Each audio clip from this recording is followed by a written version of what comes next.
పార్టీకి సంబంధించిన కొంతమంది ఎమ్మెల్యేలు అందరూ కాంగ్రెస్ పార్టీలో జాయిన్ అవుతున్నారు. వరుసగా రాత్రికి రాత్రే కండాలు కప్పించుకుంటున్నారు రేవంత్ రెడ్డి. సో మరి ఇప్పుడు మీ పార్టీ భవిష్యత్తు ఏంది? పూర్తి స్థాయి రుణమాఫీ చేస్తే ఒకవేళ ఎట్లా సర్వైవ్ అవుతారు ఈ 5 సంవత్సరాలు? ఏంది పరిస్థితి అసలు? రుణమాఫీ ఒక్కటి జిందా తిలిస్మతి కాదండి. ఈ ఒక్కటే అన్నిటికీ మందు కాదు ఇది. రుణమాఫీతో పాటు అనేక అంశాలు వారు చెప్పడం జరిగింది. వాటన్నిటిని కూడా నెరవేర్చాలి. రాష్ట్రంలో అనేక సమస్యలున్నాయి. ఈరోజు 30 లక్షల మంది నిరుద్యోగులు రోడ్డెక్కి మాకు ఉద్యోగాలు కావాలని కొట్లాడుతున్నారు. వాటిని పరిష్కారం చేయాల్సినటువంటి అవసరం ఉంది. ఆ రకంగా అనేక సమస్యలను పరిష్కారం చేయాల్సినటువంటి అవసరం ఉంది. కాబట్టి ఈ ఒక్క అంశంతోనే మేము మొత్తం రాజకీయం తిప్పుతాం, మేము చక్రం తిప్పుతాం అంటే అది సాధ్యం కాదు. నెంబర్ 1. నెంబర్ 2 ఏంటంటే ఎమ్మెల్యేలు ఉండొచ్చు, పోవచ్చు. ప్రజలు ఎన్నుకున్నటువంటి ఒక పార్టీ గుర్తు మీద ఎన్నుకోబడ్డటువంటి ఎమ్మెల్యేలు ఆ పార్టీలోనే ఉండి పనిచేయడం అనేది ప్రజలు కోరుకుంటున్నటువంటి అంశం. లేదు మేము అధికార పక్షం వైపే ఉంటాం, మేము అధికారం కోసం మేము పాకులాడతాము అని ఎవరైతే పోతారో తప్పకుండా ప్రజలే వాళ్ళకు బుద్ధి చెప్తారు. ఎమ్మెల్యేలతోనే సంబంధం ఉండదండి. ఒక్క ఎమ్మెల్యే లేకపోయినా కూడా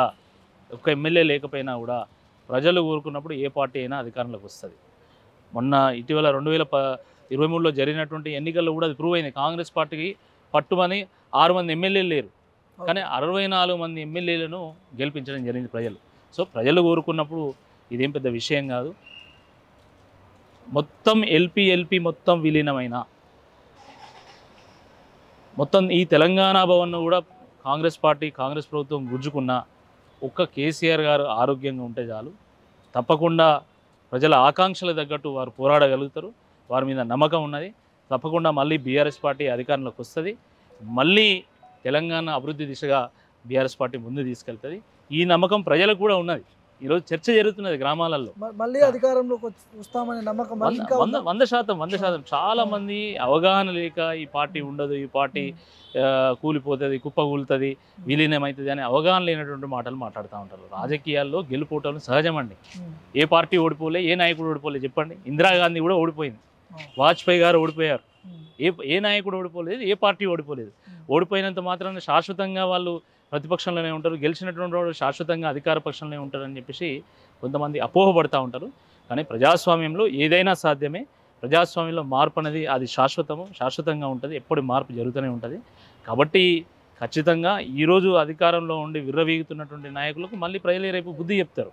కాబట్టి బీఆర్ఎస్ పార్టీ పోతుంది అనేది అది అసంభవం. అది ఈ తెలంగాణ ఉన్నన్ని రోజులు బీఆర్ఎస్ పార్టీ ఉంటుంది. తెలంగాణకు టీఆర్ఎస్ పార్టీకి ఉన్నటువంటి బంధము అది పేగు బంధము. తెలంగాణకు ఆత్మ లాంటిది బీఆర్ఎస్ పార్టీ. కాబట్టి చాలా పార్టీలు ఈ దేశంలో రాష్ట్రాలను ఏలడానికి పుట్టినాయి, కానీ రాష్ట్రాన్ని సాధించడానికి పుట్టినటువంటి పార్టీ బీఆర్ఎస్ పార్టీ. ఇది శాశ్వతంగా ఉంటుంది. దీన్ని ఎవ్వరు కూడా పెకలించలేరు. ప్రజలు ఖచ్చితంగా మళ్ళీ బీఆర్ఎస్ పార్టీ వైపే మొగ్గుతారని చెప్పడానికి ఈరోజు గ్రామాల్లో జరుగుతున్నటువంటి చర్చనే ఒక ఉదాహరణగా మీకు ఈ సందర్భంగా గుర్తు చేస్తుంది.